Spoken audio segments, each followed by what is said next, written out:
I'm going to talk to you tonight a little bit about what's happening. There's a disturbing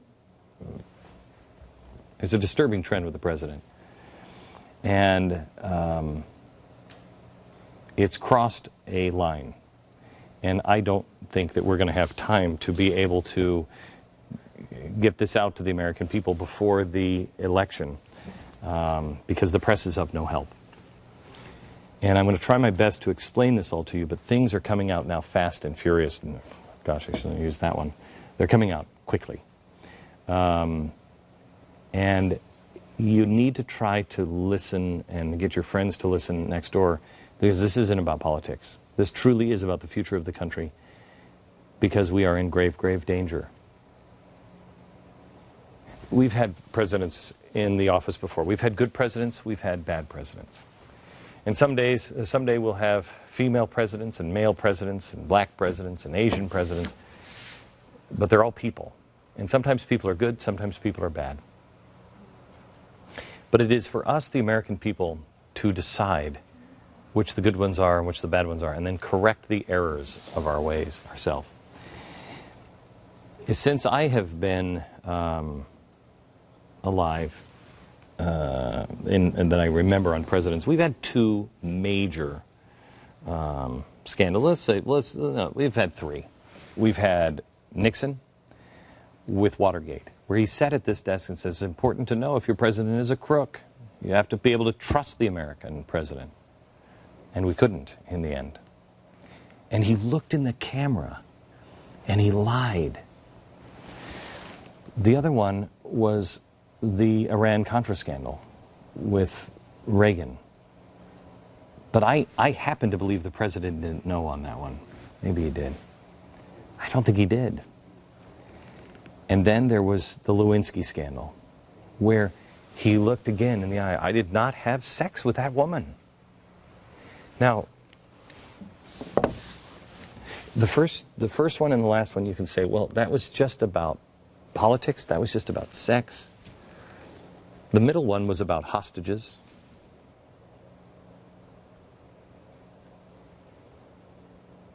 But the truth matters. And nobody wants to think of somebody who sits in this desk. You know what? To heck with this desk. I don't think anybody wants to ever think that anyone that they know could be such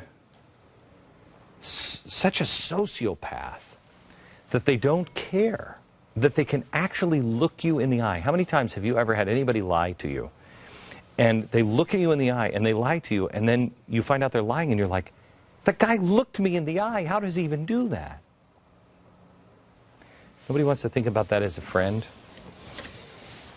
And they don't want to think about that as a president, because it carries other implications when it's somebody who sits behind this desk.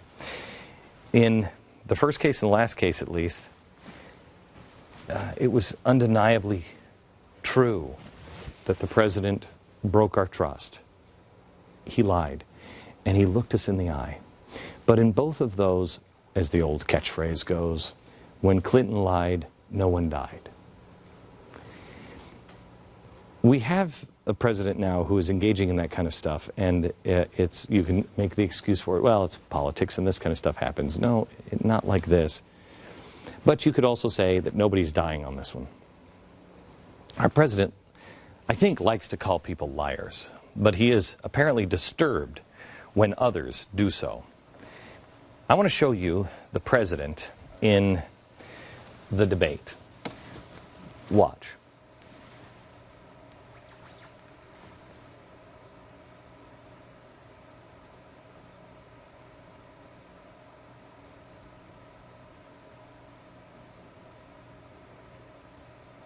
Okay, we're not getting audio here. But this is when the president is talking to Mitt Romney, and he's saying, Mitt Romney, that's not right. You wanted the company to go bankrupt. And the president interrupts him several times, and then he finally says, look it up. Just look it up. The president does. Look it up. And Mitt Romney says, please do. It's easy to verify. It's very easy to verify. We did look it up. The op-ed that Mitt Romney was talking about was in the New York Times. And here it is. It says exactly what Romney claims he said, not what Barack Obama. Now, you can say at this time, okay, well, he, misremembered. But it was clear that Obama was wrong, and even MSNBC called him out on it. Here's MSNBC on this particular point of the debate. Let's bring in Lori Robertson, who is the managing editor of factcheck.org. Good morning. Good morning. So who was right in that exchange over the auto bailout? Well, Romney was right. Obama was wrong. Indeed, if you look back at Romney's 2008 op-ed, he argued against the bailout, but he argued for a managed bankruptcy with federal guarantees for post-bankruptcy financing. So a federal loan guarantee for the post-bankruptcy financing would indeed be... So here's MSNBC verifying that the president was wrong. Now, any normal human being, when caught, if you're in an election, you just like, all right, and you don't mention it ever again. But let's say, for the sake of argument, let's give Obama the benefit of the doubt. He was fed bad information. He misspoke. He was thinking of something else. But then the next day, when everyone verifies that he was wrong, and this is not the first time they verified that he was wrong, he goes on TV, and his campaign advisor should say, Mr. President, you can't go on the campaign trail and say this anymore because you were wrong. Got it? But he goes out instead, this president, onto the campaign trail, hours after all of the fact checkers call him out, after MSNBC calls him out, and he's in Ohio, and he starts to mock and again call Mitt Romney the liar for this very fact. Watch. If you say that you love American cars during a debate, you're a car guy, but you wrote an article titled, "Let Detroit Go Bankrupt," you definitely have a case of amnesia.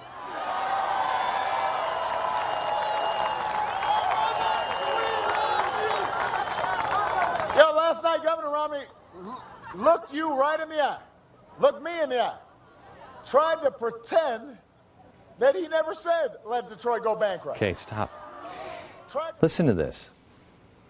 The president even knows how important it is to look a man in the eye. Come in. This is an important thing. When a man looks another man in the eye and says, I'm telling you the truth. This is the truth. Look it up. It's the truth. Look it up yourself. It's the truth. Now, if I said that to you and I was proven by everyone that I was lying to you, you could say, Glenn just made a mistake. He was thinking something else. But then when you know everyone has said it's a lie, and I get on the next day and say, you know what? Look it up. It's the truth. I either have deep psychological problems or I don't even know. I was going to say you're insane, but that's the same, isn't it? There's something wrong. So here's the president saying, Romney looked us into the eye, looked you into the eye, looked me into the eye. And he knows 100% what he's about to tell them is not true. And he's out there standing with the good people of Ohio, looking them in the eye and lying to them again. I know America does not want to hear that their president is a liar. Their president, they have to know if their president is a crook. They have to know. But this president does not care about telling the truth. He doesn't even express a hint of shame when the press exposes a lie. Now, this is a disturbing trend, but again, let's back up. This is just about politics. This is just about election. They all lie. That's what your friends will say. Lewinsky, it was just about an affair. No one was dying here. Okay? I would counter when you are going for this seal. I mean, personally, you can't lie. I'm a guy who lost my honor. I'm a guy who built my life on a lie. And back in 1995, I had lost everything, and I realized the only thing that truly was mine, the only thing worth value was my word. And only until you've lost everything do you understand how every single lie matters. It does. Don't ever tell anything but the truth. The God's honest truth, so help you God. Because when you're in this office, it matters. It matters because the whole world needs to trust. When the American president says something, when the American people say something, they have to know we can trust it. Now, how can you possibly trust anything that anyone ever says? How can you trust that the president is not going to raise taxes on you if you lie to you to get to the office? When he says, I'm going to cut the deficit in half, and then racks up record deficits or won't rein in out-of-control spending. What good is his word? Especially on issues that really matter. The Romney op-ed claim demonstrates his unrepentant ability to lie, and there's a ton of those that are riddled with this president. But people will tell you that's just about politics. I'm taking a different tone with you tonight because what I'm about to show you is not about politics at all. And you will only know I mean this if you watched me when I was at CNN and I said you can impeach George W. Bush on these things because these things, there's something very, very wrong on the border. Or when Romney gets into office and I tell you the same kinds of things about Mitt Romney, if he would make these kinds of mistakes. This mistake I've never seen a president make before. But I beg that you, I hope, I pray that you have enough credibility with your friends and your neighbors that you can bring them this information and share with them and show them that this is not about politics. This is about the future of our country on this one. The president has lied about the attack that killed the ambassador and 3 other Americans. And if we can't get him to tell us the simple truth at the very beginning, there is something very wrong. And at the very best, it's just a very deep callousness that I don't think I've ever seen from a sitting president before. This man is putting American lives in danger, and he doesn't seem to care about the consequence of his own action. He doesn't care about the lies that he's telling. Why? The Libya story hasn't passed the smell test with me from the very beginning, but it keeps getting worse. I'm going to show you the latest news today. We know now that the White House was told, they were informed within 2 hours after the attacks began on Ambassador Stevens and his personnel, that they were indeed planned attacks by a known terrorist group. Now, here are the emails. These came out last night after the broadcast. There are 3 emails. These went to just about everybody at the State Department, everybody at the Pentagon, and you'll see all the addresses, and also the White House Situation Room. Email number 1 came in at 4:05 p.m. The subject, U.S. diplomatic mission in Benghazi under attack. The regional security officer reports the diplomatic mission is under attack. 20 armed people fired shots. Explosions have been heard as well. Ambassador Stevens, who is currently in Benghazi, and 4 comm personnel are in the compound safe haven. The 17th of February militia is providing a security support. That is really important to remember that. The Operations Center will provide updates as available. Email number 2. This one came in at 4:54 p.m. Embassy Tripoli reports firing a U.S. diplomatic mission in Benghazi has stopped. The compound has been cleared. Response team is on site attempting to locate comm personnel. Email number 3, 6:07. Embassy Tripoli reports the group claimed embassy on Facebook and Twitter has called for an attack on Embassy Tripoli. Now, these are three emails that have gone to, this was at the Situation Room. The president was scheduled to be upstairs at 5 o'clock in his Oval Office, meeting with the Secretary of Defense. Everyone had these emails, everyone. These emails were accompanied with video and links to be able to see everything live as it was happening. It makes it very, very clear. This was a terrorist attack conducted by a terrorist organization. There's nothing in here about a YouTube video. So why was Susan Rice and the others in the administration running around the media for weeks claiming that the best information available was that it was a spontaneous crowd? There's nothing about that in these or in any of these documents that are now coming out. None of them. So who told Susan Rice and the president that this was a reaction to a YouTube video? Let me tell you the best information we have at present. First of all, there's an FBI investigation which is ongoing, and we look to that investigation to give us the definitive word as to what transpired. But putting together the best information that we have available to us today, our current assessment is that what happened in Benghazi was, in fact, initially a spontaneous the best reaction information to that what they've had been just able to put together. transpired. We have their best information. There's nothing about it. There's nothing about it. The three emails, the cables that they got, don't say anything about that. They attach the blame to a terrorist organization. So who told the president about the YouTube video? Where is any of that information? If the president wanted to be cautious with the facts, then he would run with these. Because he had not only these three, but that whole stack over there, and 12 reports within 6 hours from, I believe, 12 different agencies, all saying terrorist attack. So why would he go for the video and then indict a filmmaker with no evidence? Honestly, the video part of this lie is the least important part of it, because that part is important, but it leads you down the road. Is he doing the work of the Muslim Brotherhood's project? Because he knew full well within 2 hours this was an organized terrorist attack. Why would he choose to say we should curb freedom of speech? Why? And here's where it gets really disturbing. Why would he choose not to send in a quick response force? Now, we have bases all over the world, but this is why we have bases. We have a base in Sicily. This is about 45 minutes. What a quick reaction force does is this is what it's made for. If something goes down, they grab their equipment, they grab their men, get them on planes, and get to the situation. They're right there. Why were they not dispatched to Benghazi?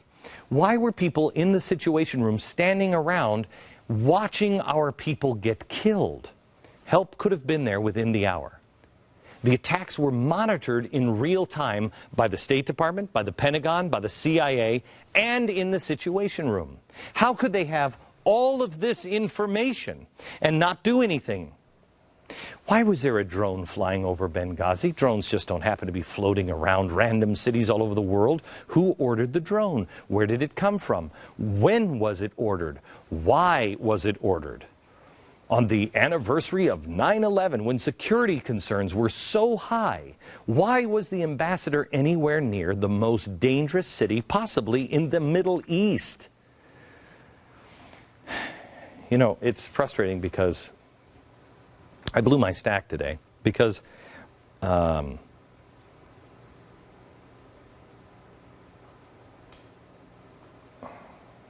are times that I think, if I were in the hallways of New York, but that is the wrong way to think of it. We are on a long-term mission here to rebuild the networks because the networks are failing.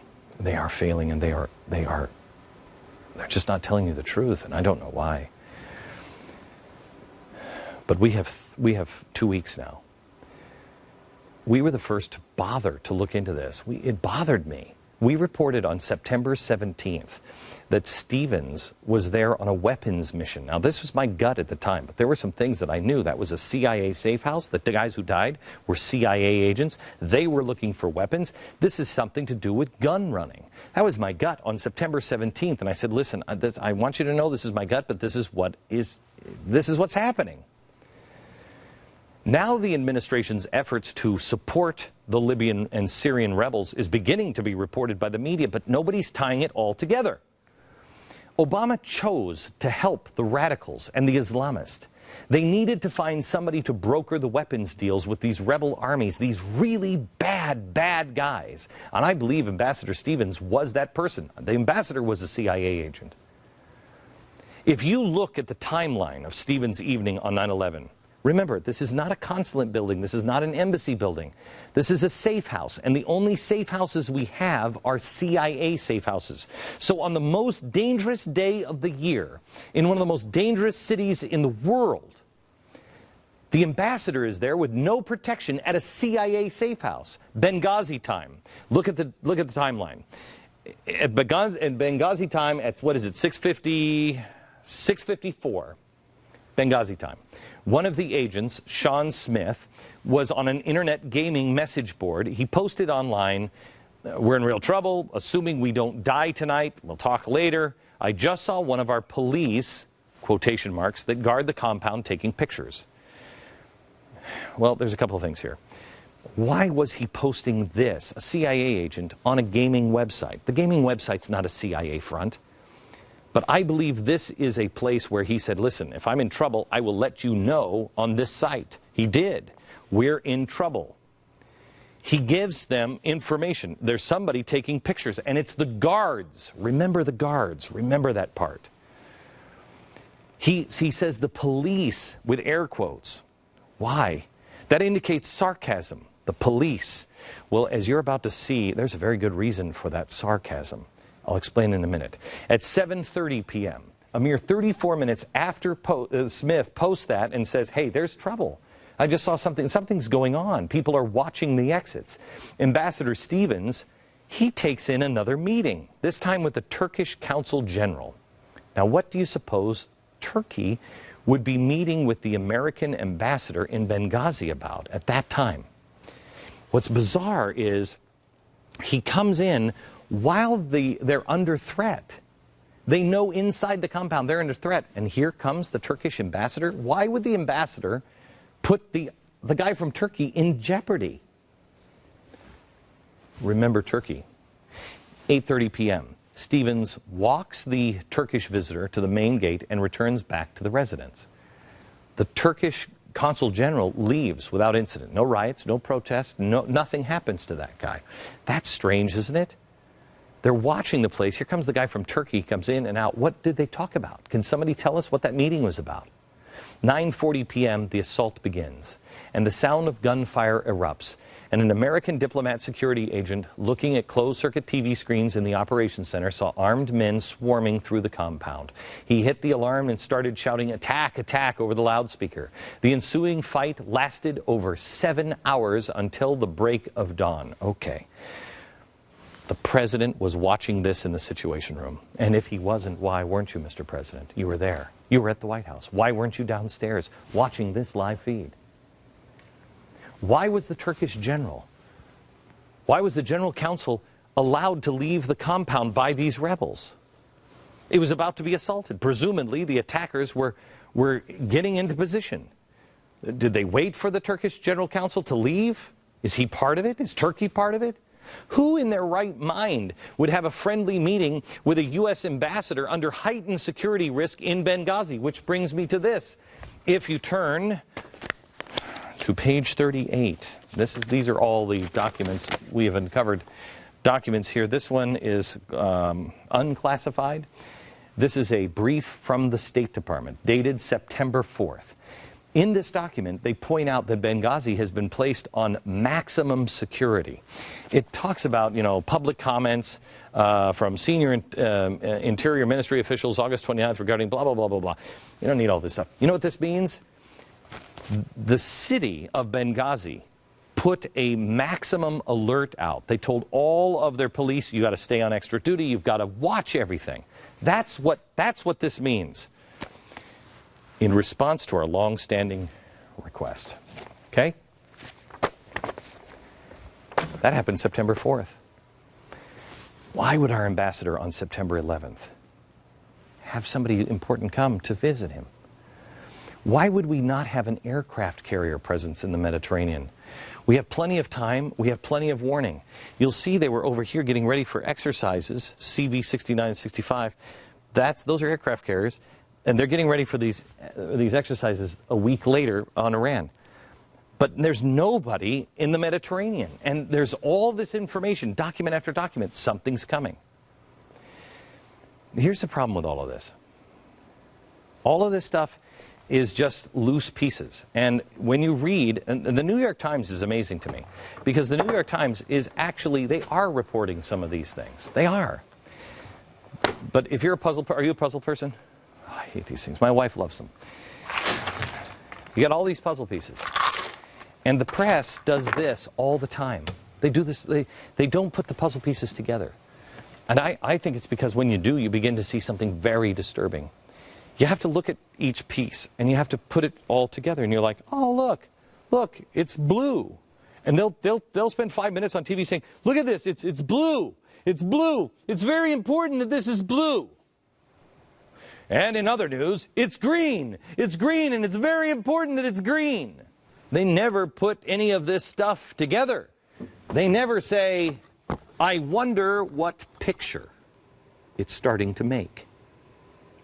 It makes the New York Times, I guess, feel better that they reported the gun running, the aircraft carriers, the Turkish General Counsel, but they never put it all together. We did. And the picture is frightening, and you need to share it with your friends.